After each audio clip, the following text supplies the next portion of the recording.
Hello friend, good morning. কেমন আছো তোমরা? আশা করি ভালো আছো। আমিও মোটামুটি আছি। তো বন্ধুরা, রূপা শর্ট অ্যান্ড ব্লকের পক্ষ থেকে সবাইকে ওয়েলকাম, সকল বন্ধুদের ভালোবাসা। তো বন্ধুরা, আজকে এটা আমি বাঁধাকপি নিয়েছি, একটু ভাপিয়ে নিয়েছি দেখো। তো এটা ঠান্ডা করতে রেখেছি আমি। আর এটাকে আমি আজকে পকোড়া বানাবো। পকোড়া বানানোর জন্য এখানে আছে লবণ আছে, হলুদ আছে, কালো জিরা আছে, চিনি আছে, লঙ্কার গুঁড়ি আছে, ধনে জিরের গুঁড়ি আছে। আর এখানে আছে বেসন, এখানে আছে কর্নফ্লাওয়ার। তো চালের গুঁড়ি দিলে ভালো হতো, তা আমার কাছে নেই চালের গুঁড়িটা। আর এখানে আছে পেঁয়াজ কুচি, ধনে পাতা কুচি। আর লঙ্কা কুচি আমি দেবো না, যেহেতু আমি গুঁড়িটা দিচ্ছি, এই জন্য লঙ্কা কুচিটা আমি দেবো না, বেশি ঝাল খেতে পারছি না। তো বন্ধুরা, তোমরা সাথে থাকো, দেখতে থাকো।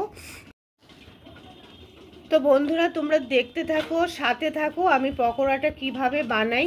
আমি সব উপকরণগুলো এর মধ্যে দিয়ে, আর যেটুকুনো প্রয়োজনে লাগবে বেসন আর কর্নফ্লাওয়ার আমি দিয়ে এটা ভালো করে আমি মেখে তারপরে আসছি। বন্ধুরা, এক হাতে হয় না, এক হাতে আমার ক্যামেরা, এক হাতে তো দেখানো যায় না।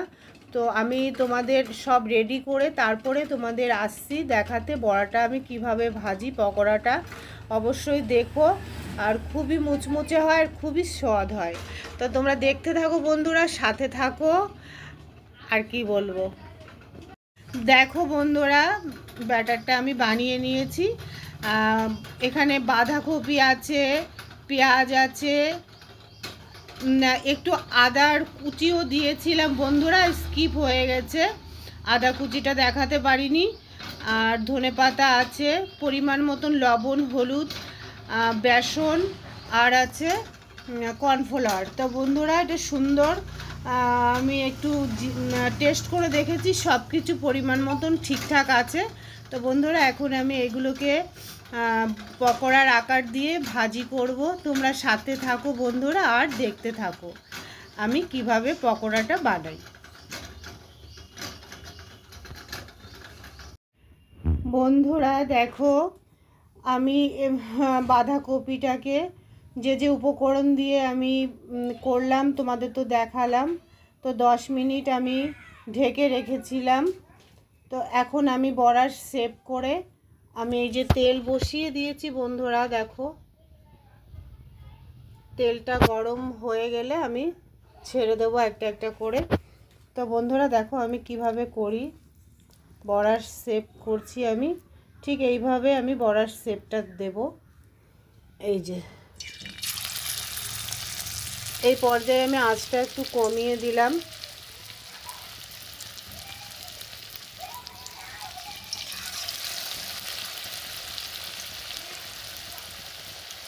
এটা কিন্তু দারুণ লাগে টেস্ট, আর যে উপকরণগুলো দিয়েছি তো দারুণ লাগারই কথা বন্ধুরা।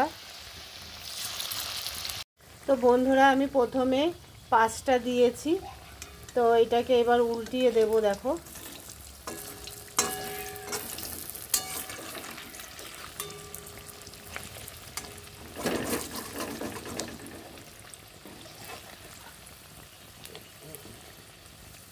তেলটা মনে হচ্ছে একটু কম গরম হয়েছিল প্রথম দিকে।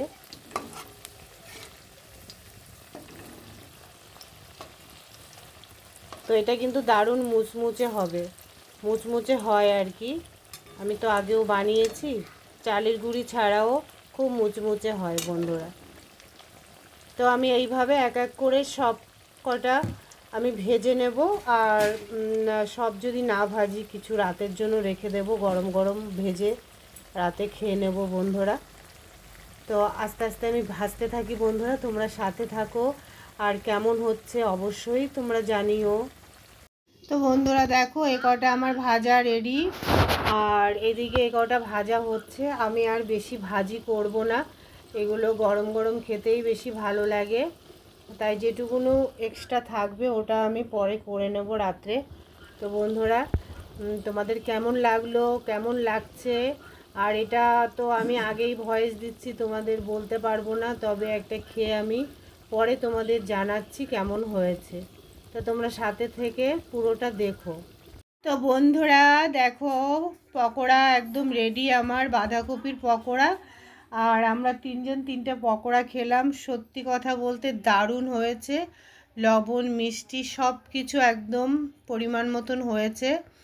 তো তোমরা তো দেখলে আমি কিভাবে বানালাম বন্ধুরা, এইভাবে তোমরাও বানিয়ে খেও। আর তোমরা এর থেকেও ভালো বানাও আমি জানি, তাও আমি যেরকম বানিয়েছি এইভাবেও বানাতে পারো, খেতে পারো। তো বন্ধুরা আর ভিডিওটা বাড়াবো না। আজকে পকোড়া তোমাদের কেমন লাগলো অবশ্যই জানিও। শুভ দুপুর বন্ধুরা, ভালো থেকো, সুস্থ থেকো। আবার আসবো আরেকটা রেসিপি বা কোনো ব্লগ নিয়ে। তো এখানে আমার ভিডিওটা সমাপ্ত করছি। Bye, tata.